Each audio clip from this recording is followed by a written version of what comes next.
Хезмәттәшләре безгә тапшырабыз.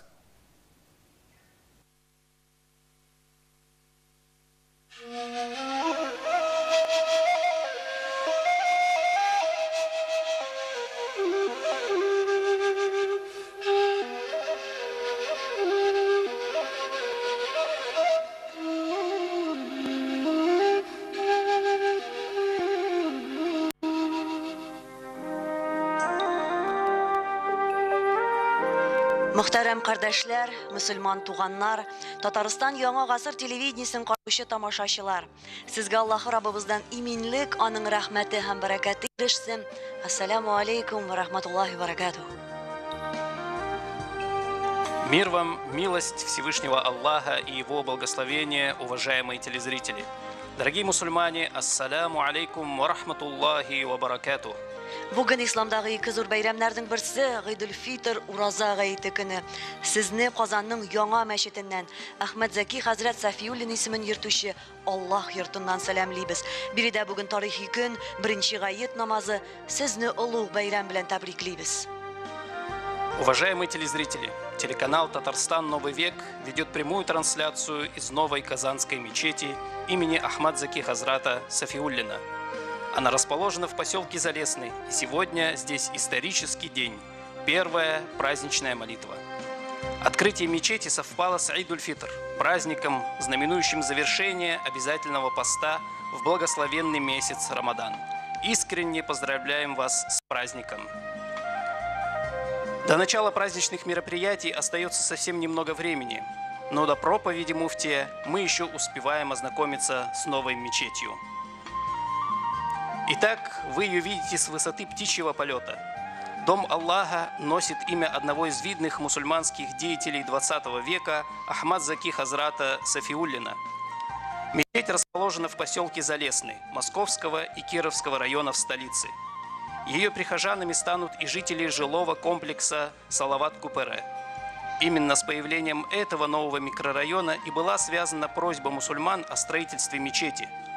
Для этого был выделен земельный участок, проведены общественные слушания и разработан проект будущей мечети. Осенью 2018 года начались подготовительные работы, и уже в феврале 2019 года состоялась торжественная церемония закладки капсулы в фундамент строящейся двухэтажной мечети. И вот сегодня, в день Ураза-Байрам, мы видим купола золотисто-лазурного цвета и минарет высотой в 39 метров с модерновой пластикой. Биредә Урман арты бистәсендә Әхмәт Зәки хәзрәт Сафиуллин исемен йөртүче тулы бер комплекс булачак. Мәсәлән, әлеге территориядә имам яшәячәк торак йорт, ислам әдәбияты һәм мәгърифәте йорты, дини хезмәтләр күрсәтү бинасы, анысында мәсәлән курбан чалу мөмкинлеге булуы ихтимал, җиназаханә, ягъни мөселманнарны соңгы юлга озату биналары урнашкан. Балалар өчен уен мәйданчыгы заманча мәчетләрнең аерылгысыз өлешенә әверелеп килә. Ул әлеге мәчетнең дә ишек алдында корылган. Булар барысы да төзелгән инде. Һәм тиздән Урман арты бистәсендә генә түгел, 30 мең кешелек Салават Күпере торак районында яшәүче мөселманнарга да хезмәт итәчәк. Хөрмәтле телевизор караучы кардәшләребез һәм ватандашларыбыз, Татарстан яңа гасыр телерадио компаниясе сезне Әхмәт Зәки хәзрәт Сафиуллин исемендәге Аллаһ йортыннан сәламли. Без турыдан-туры эфирдә эшлибез. Озакламый әлеге яңа мәчетнең залларында беренче гает намазы укылачак. Бу мәхәббәт мәчетнең гомумән комплексның эскиз проектын яшь архитектор, Казандагы гаилә мәчетен эшләгән Лира Айрат кызы Гәрәева һәм танылган рәссам, архитектор, Татарстанның Габдулла Тукай исемендәге дәүләт бүләге лауреаты, Кул Шәриф мәчете проекты авторларының берсе Айвар Гомәр улы Саттаров эшләгәннәр. Сезне бүген мәчет ише белән тәфсилләбрәк таныштырырга ниятләдек. Алда ителгәнчә, ул 2 катлы.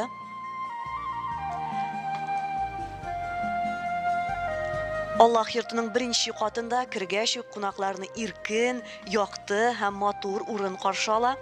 Аның аша төп намаз уку залына үтәләр.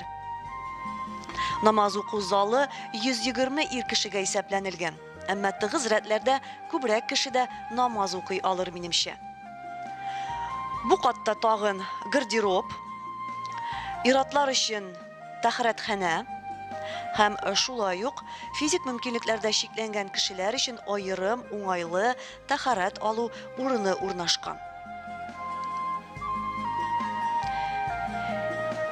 Икенче катка менүче баскычларның култыкса өлешләре диварлар һәм түшәм, көнчыгыш мәдәниятенә хас орнаментлар белән капланган.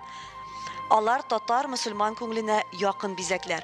Икенче катның үзендә берничә уку бүлмәсе урнашкан.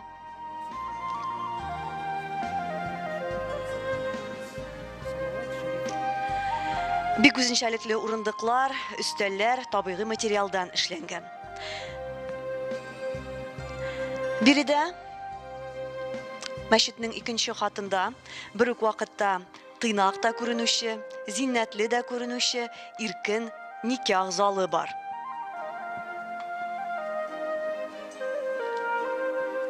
Махсус хатын-кызларга дип исәпләнелгән намаз урыны зур түгел, әмма җыйнак һәм мәчет эченә аерым бер ямьлелек өсти. Ул зур залдан балкон булып күренә. Әлеге хатын-кызлар залының диварында каллиграфик ысул белән язылган Коръән аятларын күрәбез.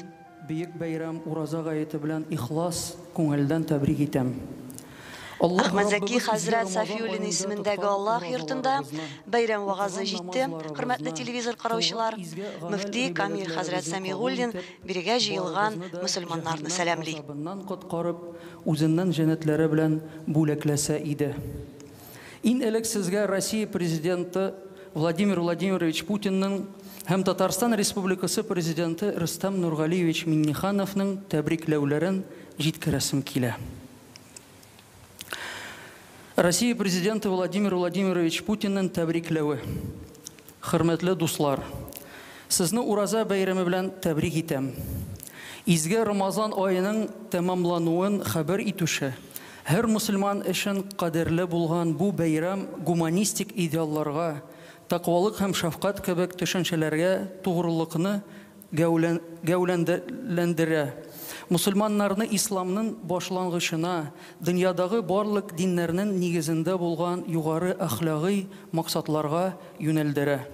Мәңгелек рухи кыйммәтләргә таянып, Россия мусульманнары җәмгыятьтә динара татулык һәм дуслыкны ныгытуга, мәдәни төрлелекне саклауга, илебезнең мәнфәгатьләрен яклауга лаеклы өлеш кертә.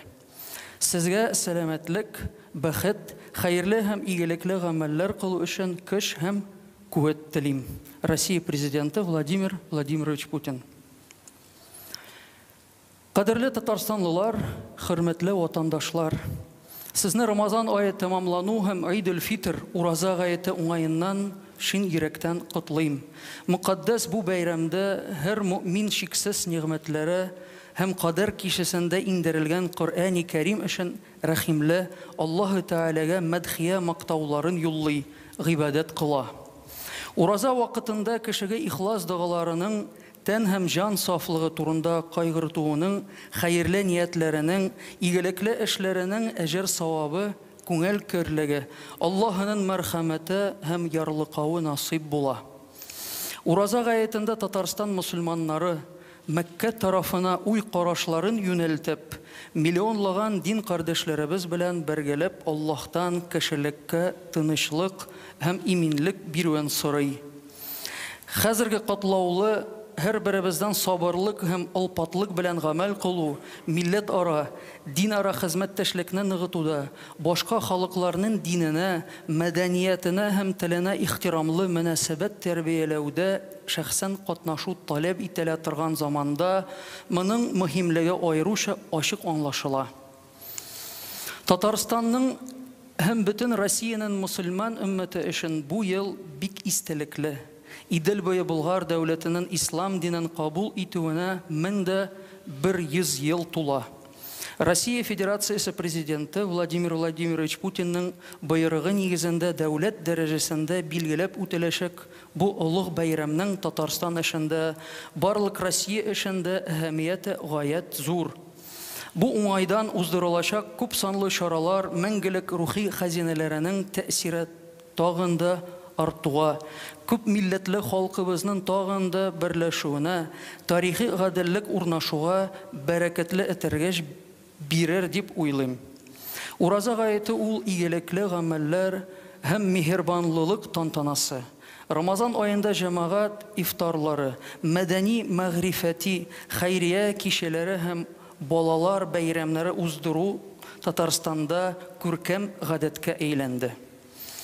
Республика мусульманнары мохтаҗлар һәм бүгенге көндә зур бәлагәт торган, йорт җирләрен ташлап, күченеп килергә мәҗбүр булган кешеләр белән йөрәк җылысын һәм бәйрәм ризыкларын юмартларча бүләшер дип ышанам.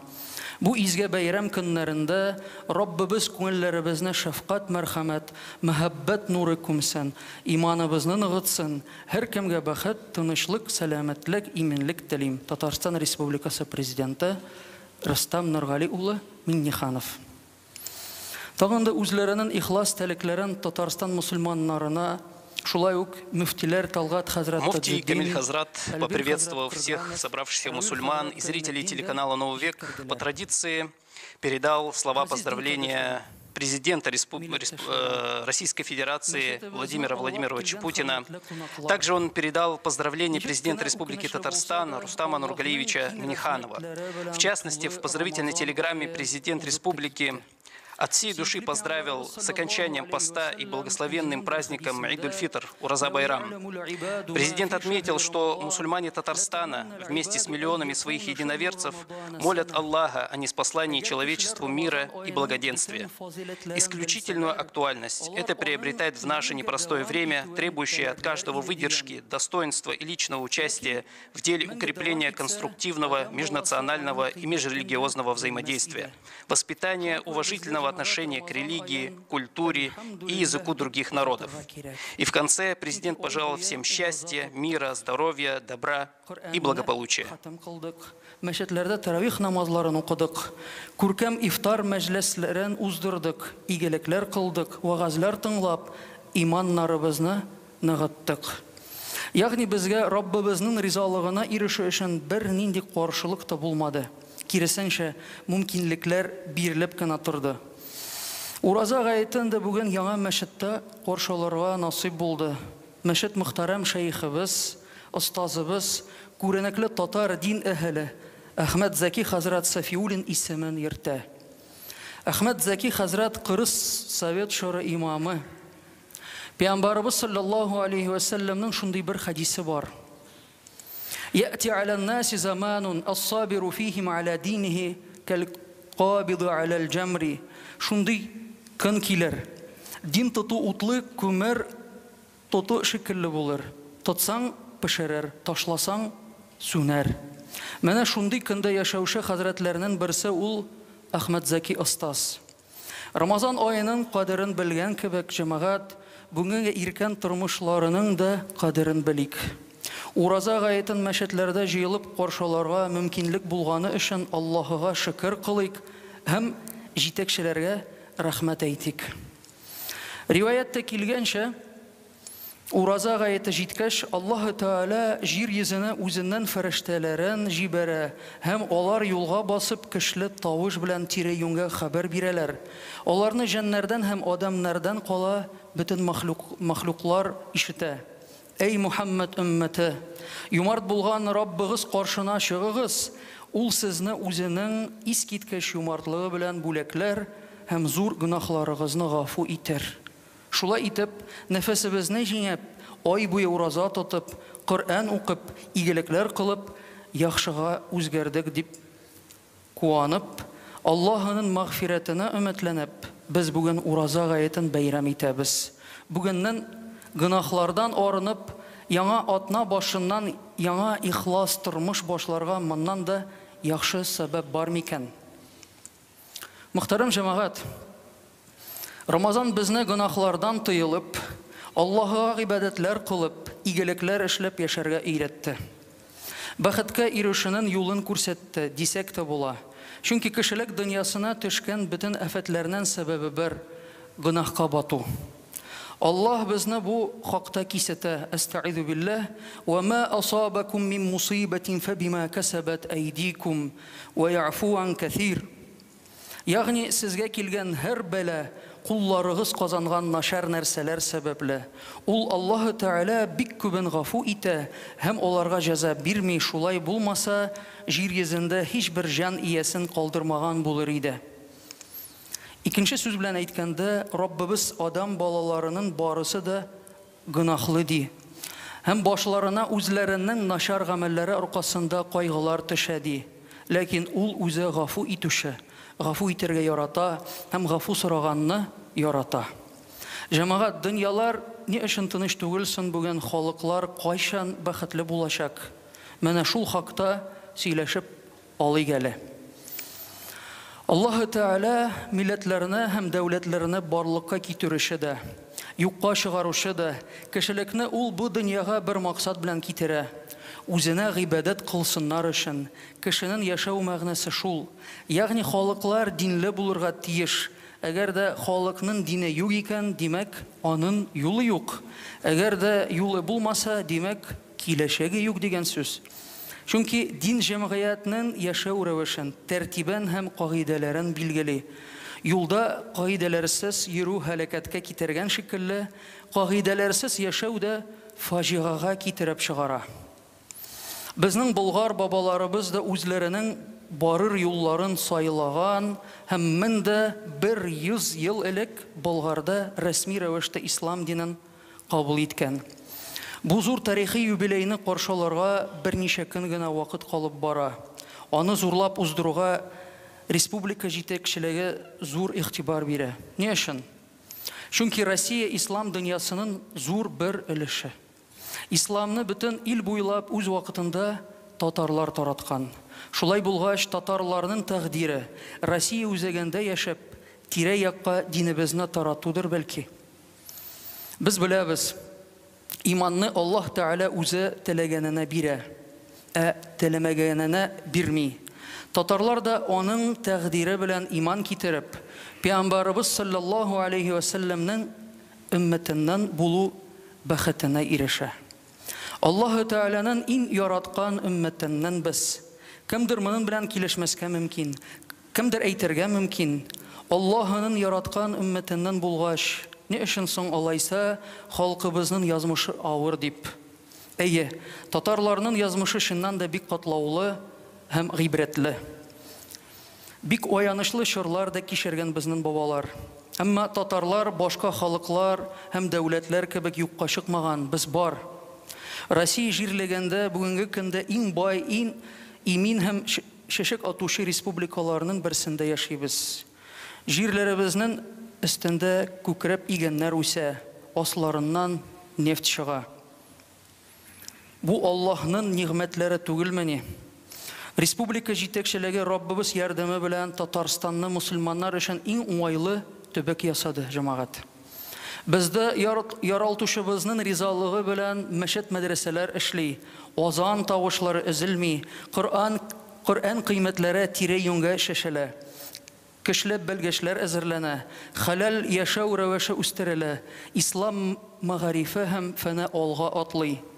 Уважаемые телезрители, телеканал «Татарстан. Новый век» ведет прямую трансляцию праздничных мероприятий Ураза Байрам из новой Казанской мечети имени Ахмад Заки Хазрата Сафиуллина.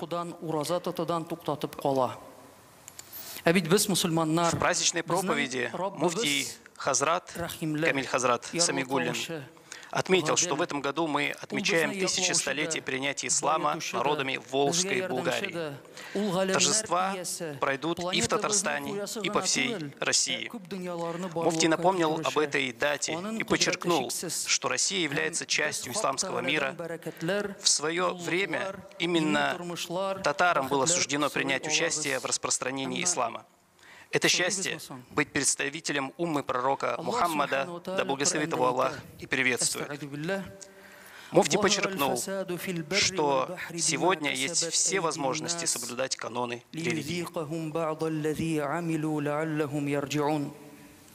Кылган начар нәрсәләрнең җәзасын ахирәттә биргәнчә, бер өлешен дөньяда ук аларга татытыр өчен кешеләрнең куллары казанган начар нәрсәләр сәбәпле кырыда һәм диңгездә бозыклык барлыкка килде.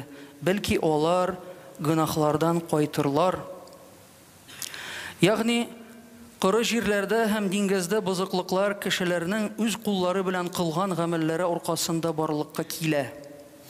Һәм туры юлга кайтсыннар өчен Аллаһ аларга үзләре кылган золымнарын тотып күрсәтә. Беләсезме, нәрсә белән бәйле бу аят? Кешелек тарихында кылынган иң беренче гынах турында ул.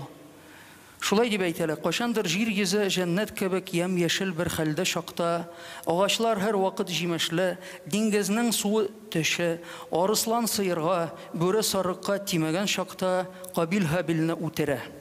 Шуннан соң туфрак корыган, агачларга шәнәшкәләр үскән, диңгезләрнең суы тозланган һәм хайваннар бер-берсенә ташлана башлаган. Беренче гынахның нәтиҗәсе шул була.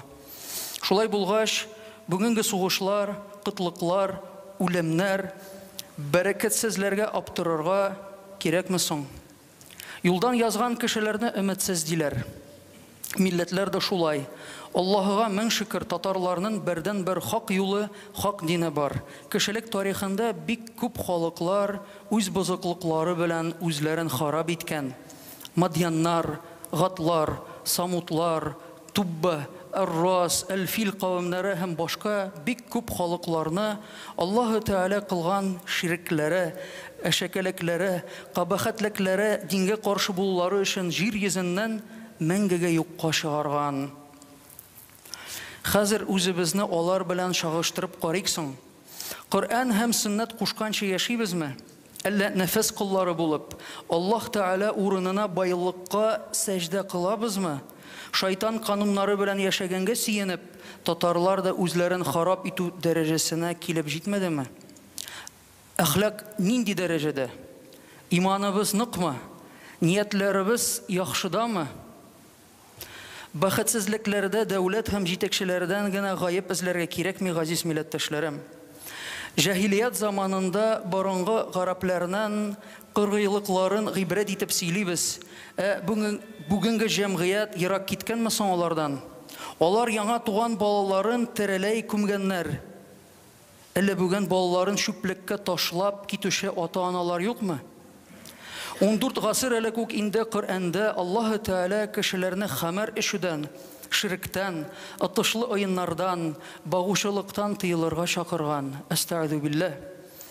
Я айюхаллазина аману иннамал хамру вал майсир вал ансабу вал азламу риджсун мин амали шайтан фаҗтанибуху лааллакум туфлихун.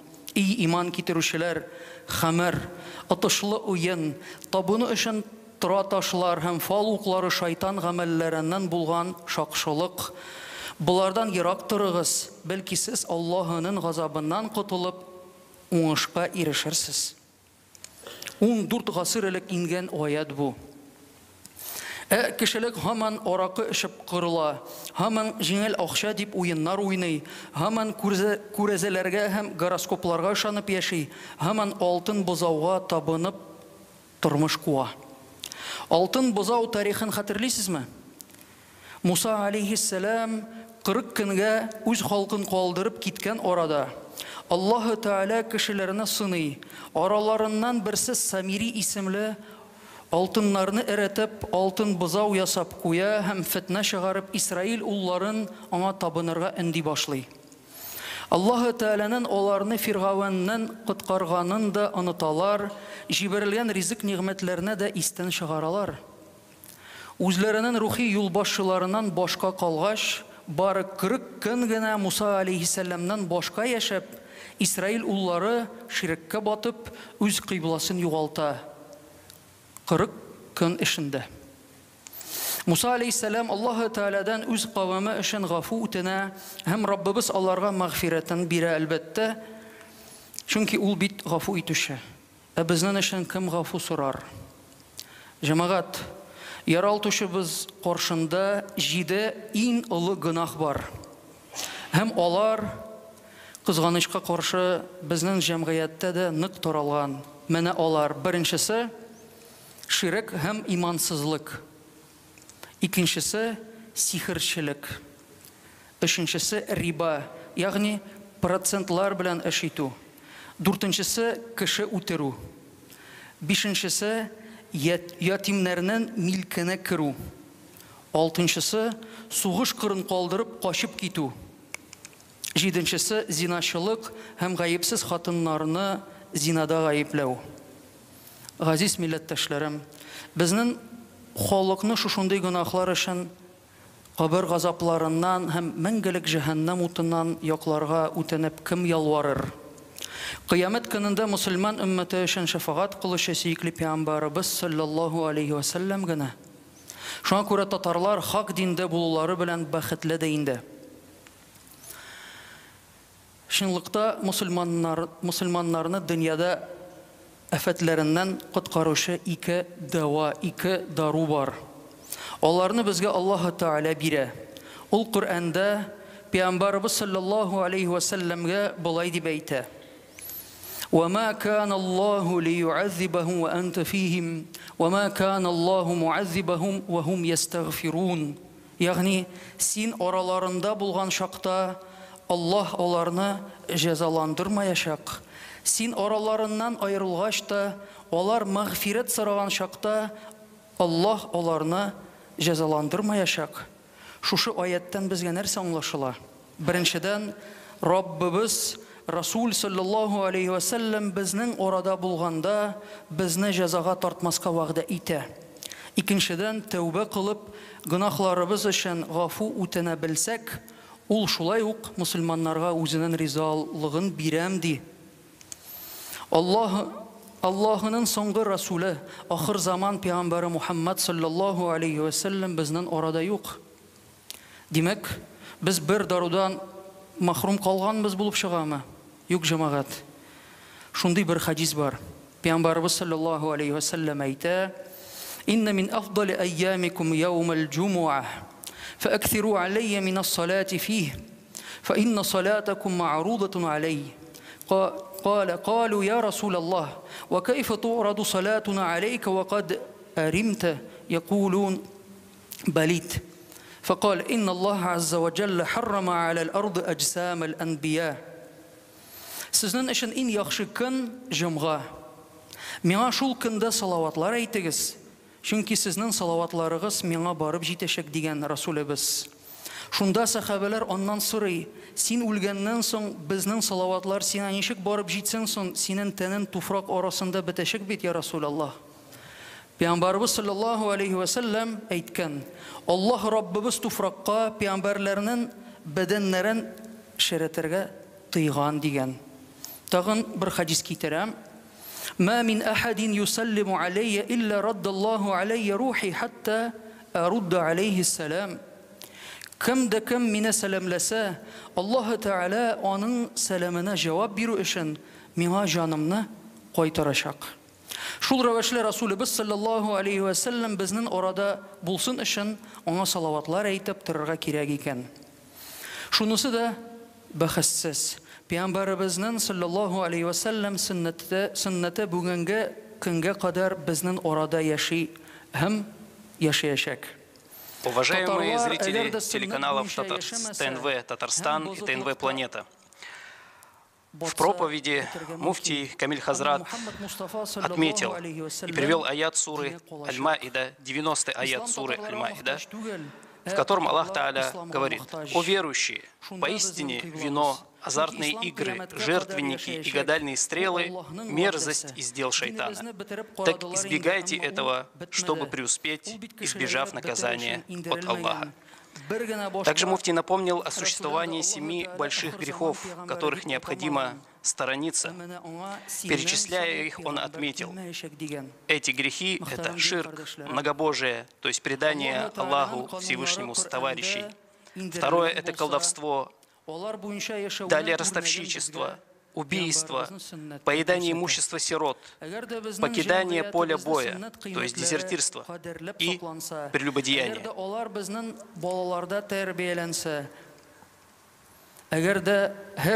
Также муфтий Хазрат предостерег от этих грехов и призвал возвеличивать пророка Мухаммада, да благословит его Аллах и приветствует, и совершать покаяние. Ләкин була шундай ишраклар, кайберәүләр намаз укучы мусульманнардан берәр зарар күрә дә исламнан бизә. Диннән күңеле кайта да үзенә шәп сәбәп табып намазга басмый. Гумар радиллаһу анһуның шундый бер сүзе бар. لا يغرنك صلاة امرئ ولا صيامه ولكن إذا حدث صدقه. Син кешенең намаз укуына һәм ураза тотуына алданма. Бер кеше намаз укый дип, ураза тота дип алданма дип. Ләкин сөйләгән сүзендә хакыйкать бармы, юкмы? Шуңа кара ди. Аллаһ Тәгалә сүздә торырга әйткән һәм моның өчен килешүләр төзәргә куша. Мәсәлән, Коръәндә шундый бер аят бар. Астагъиду билләh. يا أيها الذين آمنوا إذا تداينتم بدين إلى أجل مسمى فاكتبوه وليكتب بينكم كاتب بالعدل. يعني иман китерүчеләр, билгеләнгән бер вакытка кадәр бер-берегезгә бурыч бирсәгез, бәхәс тартушыларга юл ачмас өчен аны теркеп языгыз. Ышанычлы язучы арагызда аерма ясамыйча гаделлек белән язсын ди. Алдатмасыннар өчен дини гыйлем кирәк җәмәгать. Гыйлемле кеше алдамый да, алдатмый да, ул тақвалы була. Гыйлеме никадәр тирәнрәк булса, шул кадәр тәкәбберлектән һәм җәһәннәмнән читтәрәк тора. Чөнки ул белә, бер гынах кылдың исә, тәүбә китер һәм аны бөтен кабатлама. Тәкәббер кеше үз гаебен танымый һәм гафу үтенә белми. Менә сезгә дөнья афәтләреннән икенче дәва гафу сорау. Мәгъфират сораган чакта Аллаһ безне җәзага тартмаска сүз бирә. Астагъизу билләh. Иннал лазина яктумуна ма анзална минал баййинати вал худа мин баъди ма байяннаху лин-наси фил китаб улаика ял'анухумуллаху ва ял'анухумул ла'инун. إلا الذين تابوا وأصلحوا وبينوا فأولئك أتوب عليهم وأنا التواب الرحيم. يعني هشكسس كتابتا كشلرغا بيان إتكنبزدان صن بس إندرغان أباشك دليلرنا هم هدايتنا يشروشلرنا الله لعنت إتا. Оларны бөтен ләгънәт итүчеләр дә ләгънәтли. Тәүбә итүчеләр, кылган бозыклыкларын төзәтүчеләр һәм тәүбәләрен кешеләргә бәян итүчеләрдән кала. Әнә шуларның тәүбәләрен кабул итәмен. Мин бит тәүбәләрне кабул итүче, рахимле. Әйе, Раббыбыз гафу итүче. Гафу итәргә ярата һәм гафу сораганны ярата. Безне үзеннән кылларын ул безнең әти-әниләребездән дә күпкә ныграк ярата. Кеше бармагы әнәгә кадалса да гынахы гафу ителә. Менә никадәр кин Аллаһның безгә карата рәхмәте. Җәмәгать, без пәйгамбәрләр түгел, кешеләр генә. Гынахларны без белеп һәм белмичә кылырга мөмкин без. Аларны хаталык белән яшереп һәм ачык итеп эшләргә була. Төрле чак була. Шарасызлыкка да очрыйбыз. Төшенкелеккә дә биреләбез. Акылны да җуябыз. Һәр кемнең үз сәбәбе, үз хәл. Безнең бер-беребезне гаепләргә хакыбыз юк, ләкин һәр кем Аллаһ каршында үз гамәлләре өчен үзе җавап тотачак. Шуңа күрә вакытында гынахларда үкенеп калырга һәм алар өчен гафу сорап калырга кирәк. Бер аягын белән кабергә кергәндә түгел, гайрәтле чагында. Тәкәбберлекне һәм җыйган байлыгын, малыңны читкә куеп, түбәнчелек белән сәҗдә кылып, ихластан үкенеп, аңлы рәвештә Аллаһыдан гафу сорарга кирәк. Бер гынахысы булмаган сөекле пәйгамбәрбез саллаллаһу алейхи ва саллям көн саен 70 тапкыр Раббыбыздан гафу сораган. Без пәйгамбәр түгел, ләкин Аллаһ безнең йөрәкләрдә булганнарның барысын да белә. Кемдер вәҗдан газабы белән яши, кемдер кылган гынахы белән горурланып. Берәү гынахыннан уяла, икенчесе аны бөтен дөньяга сөйли. Берәү аннан кутылу өчен игелекләр кылырга ашыга. Берәү шуңа өстәп тагын әшәкелек эшли. Буларны үзеннән намусыңнан һәм Аллаһ Тәгаләдән кашырып булмый, дин кардәшләр. Исраил улларын ул гафу итә дә бит, ләкин кат-кат кылган гынахлары өчен ахыр читкә ләгънәтли. Газиз милләттәшләрем, базыклыклардан арынмаса, дөрес юлдан язса, татар милләте һәлак булачак, балаларыбыз һәм аныкларыбыз да һәлак булачак. Үзебезне үзебез үзгәртми торып, Раббыбыз безнең хәлне үзгәртмәс. Ул бу хакта булай дип әйтә: "Астагъиду билләh, лаху муаккибатун мин байни ядайхи ва мин хальфихи яхфазунаху мин амрилләh. Инна Аллаха ла югайру ма биқауmin хатта югайру ма бианфусихим. Ва иза арада Аллаху биқауmin су'ан фала марадда лах, ва ма лахум мин дунихи мин вал."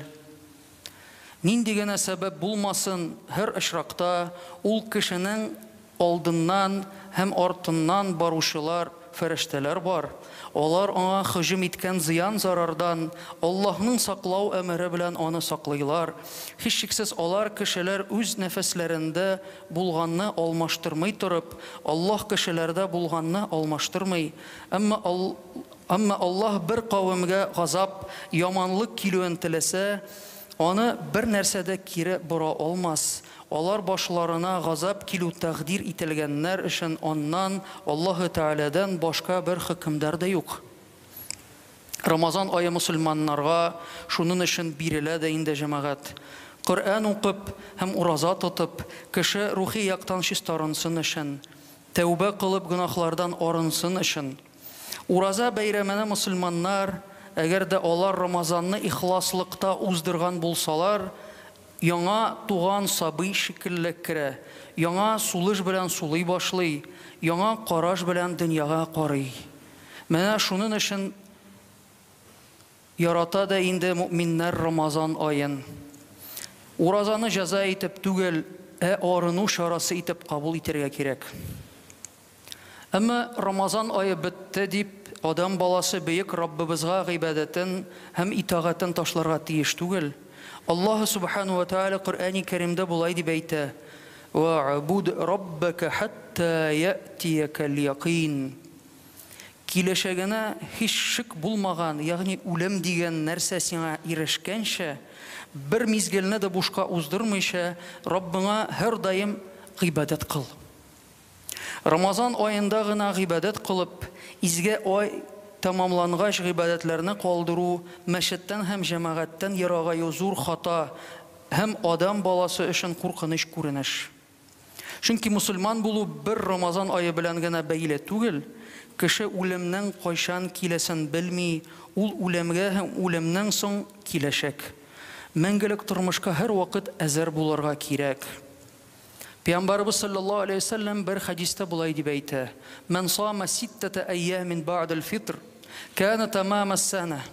Ман жаа бил-хасанати фалаху 10 аннаху амсалиха." Пәйгамбәрбез саллаллаһу алейхи ва саллям булай дип әйтә: Рамазан бәйрәменнән соң 6 көн ураза тоткан кеше ел буе ураза тоткан савабына ирешер. Чөнки аятта хәерле гамәл кыла торган кешегә кылган гамәленнән 10 тапкырга артыграк әҗер ирешер. Шушы 6 көн уразаны Рамазан бәйрәме, ягъни Гыйд-эль-Фитр бәйрәме узгач та тоташтан яки ай дәвамында аерым-аерым тотсаң да ярый. Бүгенге бәйрәм көне яңа атна башына туры килде. Шуңа күрә бүгеннән тәннәребез һәм күңелләребезне гынахлардан арынган килеш, яңа атна башыннан яңа ихлас тормыш башларга чакырам сезне. Мөхтәрәм кардәшләр, Месяц Рамадан дан нам для духовного очищения путем соблюдения поста, чтения Корана и совершения благодеяний. Поэтому мусульмане любят месяц Рамадан.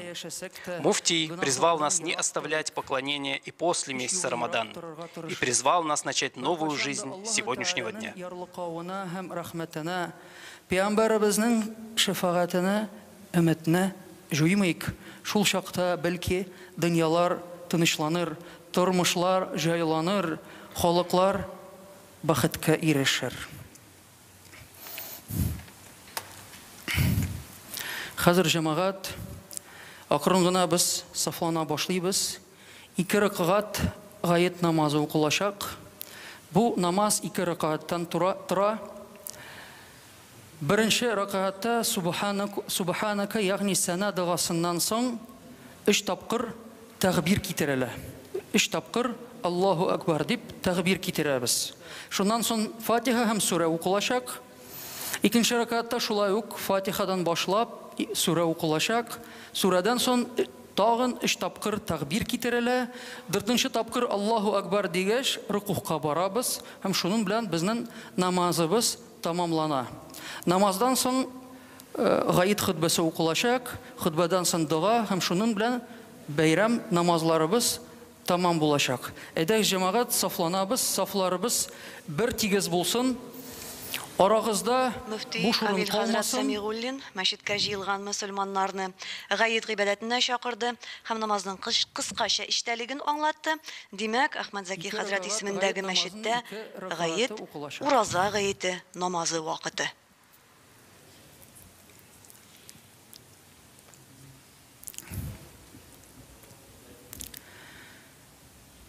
Аллаһу акбар. تبارك اسمك وتعالى جدك ولا إله غيرك. الله أكبر. الله أكبر. الله أكبر. الحمد لله رب العالمين الرحمن الرحيم مالك يوم الدين إياك نعبد وإياك نستعين اهدنا الصراط المستقيم صراط الذين أنعمت عليهم غير المغضوب عليهم ولا الضالين.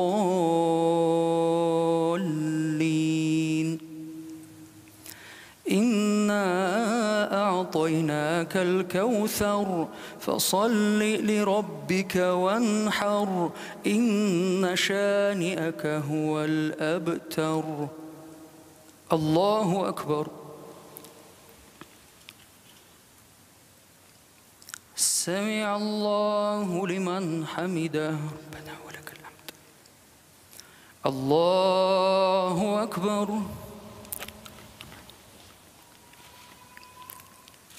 الله أكبر. الله أكبر.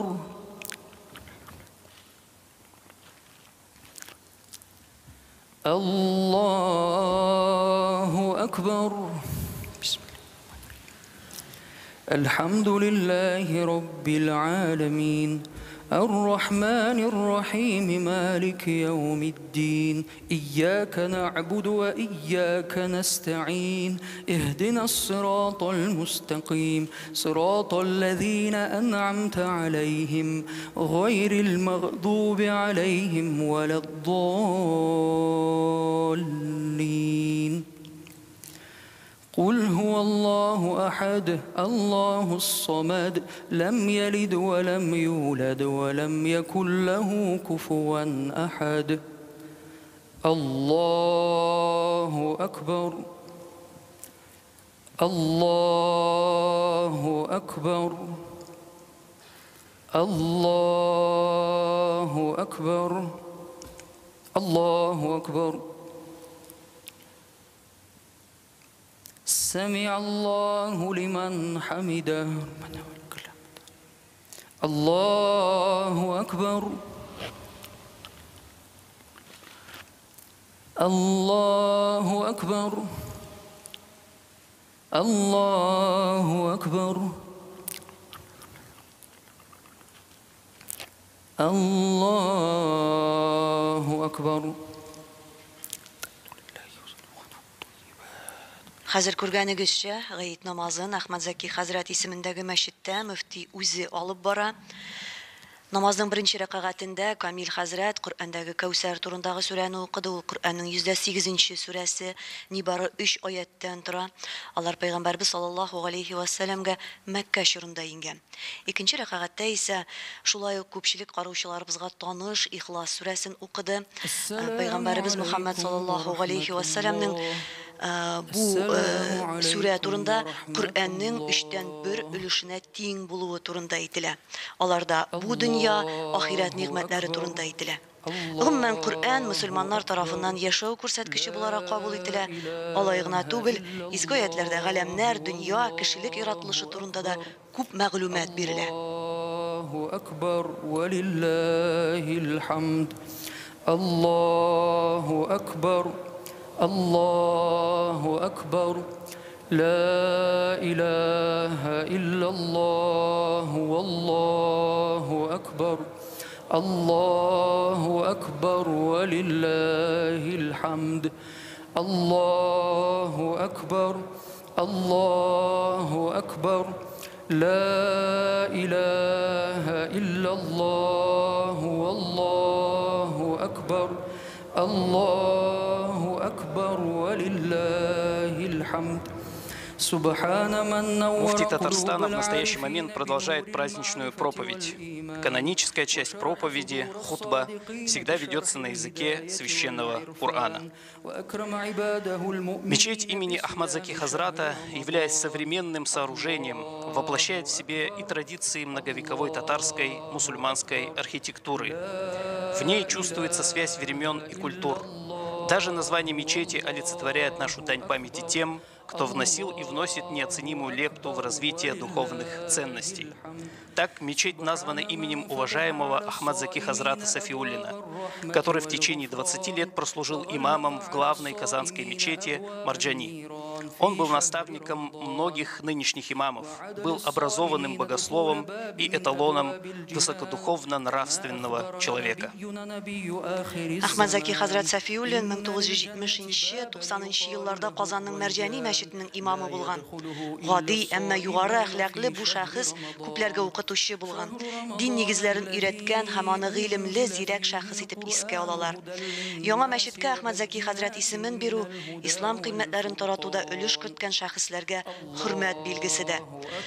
Шулай итеп, хөрмәтле телевизор караучылар, бүгенге Ураза гаете чаралары Татарстан Яңа гасыр телерадио компаниясе Казанның Урман арты бистәсенең усаклы тыкрыгында урнашкан мәхәббәт биналы һәм матур бизәлешле яңа мәчеттән трансляцияли. أشهد أن لا إله إلا الله وحده لا شريك له ذو العفو والغفران وأشهد أن محمدا عبده ورسوله صلى الله تعالى عليه وعلى آله وأصحابه صلاة موصلة إلى دار الجنان. أيها الناس، أوصيكم عباد الله ونفسي أولا بتقوى الله. أعوذ بالله من الشيطان الرجيم. بسم الله الرحمن الرحيم. إن الله مع الذين اتقوا والذين هم محسنون. بارك الله لنا ولكم في القرآن العظيم ونفعنا وإياكم بالآيات والذكر الحكيم. إنه هو الغفور الرحيم الجواد الكريم العلي العظيم السميع الدعاء. Һәр гаеттәгечә, һәр гает хутбәсендәгечә бу минутларда дуга вакыты. Гаеттәге ике хутбә арасындагы вакыт Аллаһның Рәсүле Мөхәммәд саллаллаһу алейхи ва сәлламның хадисендә дугалар кабул була торган вакытның берсе буларак китерелә. Шуңа күрә мөфти үзе дә әлеге мөмкинлектән файдаланды һәм мәчеткә килгән мөселманнарга да үзе генә белгән сүзләр, теләкләр белән Раббысына ялварырга мөмкинлек калдырды. Гает намазына барганда әлбәттә бу мөмкинлек хакында белеп барырга кирәктер. ومن يضلله فلا هادي له وأشهد أن لا إله إلا الله وحده لا شريك له وأشهد أن محمدا عبده ورسوله. Началась вторая часть проповеди на арабском языке. Праздничные мероприятия в мечети подходят к концу. Уважаемые телезрители, с удовольствием напоминаю, что телеканал «Татарстан. Новый век» продолжает трансляцию праздника Ураза-Байрам из мечети имени Ахмадзаки Хазрата. Мы благодарим телеканал за возможность увидеть сегодняшнее событие, за возможность присутствия в нем и за возможность разделить радость праздника с мусульманами всей республики, а возможно и всего мира. وارحمنا معهم واحشرنا معهم برحمتك يا أرحم الراحمين.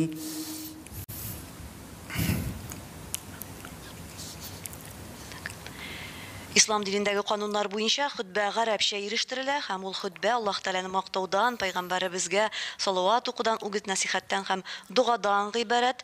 Сез инде бу хакта беләсез, телевизор караучылар. Татарча вагаз һәм гарәп телендәге хутбә өлеше төгәлләнде. Бәйрәм чаралары ахырына якынлаша. Мөфти мәчеткә килгән мөселманнар каршына утырып Аль-Хашр сүрәсенең соңгы аятларын укый.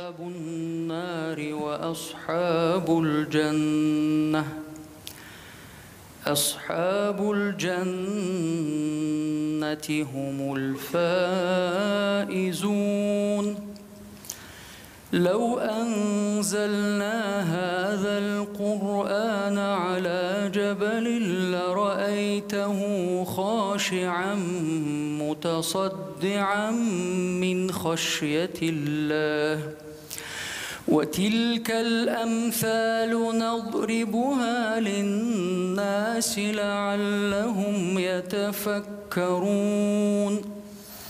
هو الله الذي لا إله إلا هو عالم الغيب والشهادة هو الرحمن الرحيم هو الله الذي لا إله إلا هو الملك القدوس السلام المؤمن المهيمن العزيز الجبار المتكبر سبحان الله عما يشركون هو الله الخالق البارئ المصور له الأسماء الحسنى يسبح له ما في السماوات والأرض وهو العزيز الحكيم صدق الله العظيم سبحان ربك رب العزة عما يصفون وسلام على المرسلين والحمد لله رب العالمين.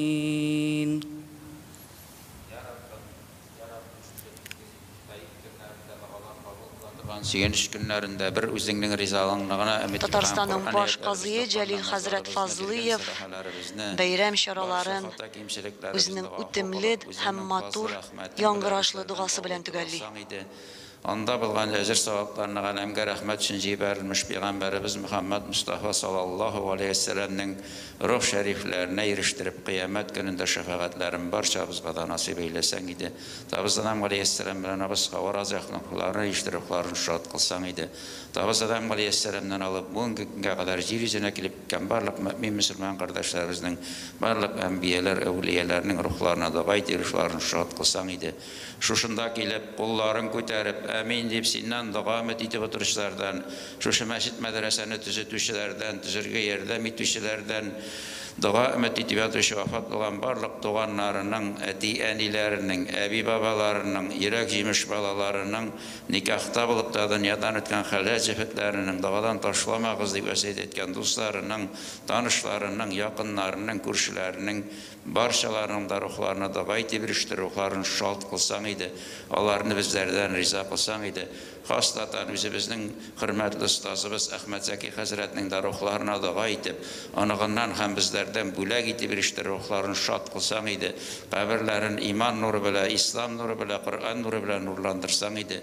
Дөньяда ялгышып, саташып, бәндәшеп кылган гөнаһларын ярлыкасаң иде. Кылган изгелекләрен арттырсаң иде. Ya Rabbim, okuyan Kur'an ayetlerimiz, tutkan urazlarımız, birgen sadakalarımız, okuyan namazlarımız hürmetine, ilkinlerimizge, canlarımızga, ailelerimizge tanışlık, tenlerimizge selametlik, mangay gözlerimizge nur, kalp gözlerimizge nur verip, özümüzün, balalarımızın, anıklarımızın, jitekçilerimizin көңелләренә тәүфик, хидayet биреп яшитырган дөньяларыбызны ислам дөньясы кылсаң иде. Үзеңнең кушканнарыңны үтәп, тыйганнарыңнан тыелып яшәүләребезне насыйп кылсаң иде. Я Раббим, шу килгән яңа язларны, киләчәк яңа җәйләрне, яңа көзләрне hayırlı yazlardan, hayırlı jeylerden, hayırlı güzlerden kılıp, biz bendelerinin bilip hem bilmey kılan günahların gafı kılıp, efetlerden, havf haterlerden, bela qazalardan emin kılsan idi. Ey Rabbimizin keng rahmetini ümit etip kırlarga çıktık, zirlerini işkertebіз, zir koyununa ırlıklar salabız, berengiler oturtabız.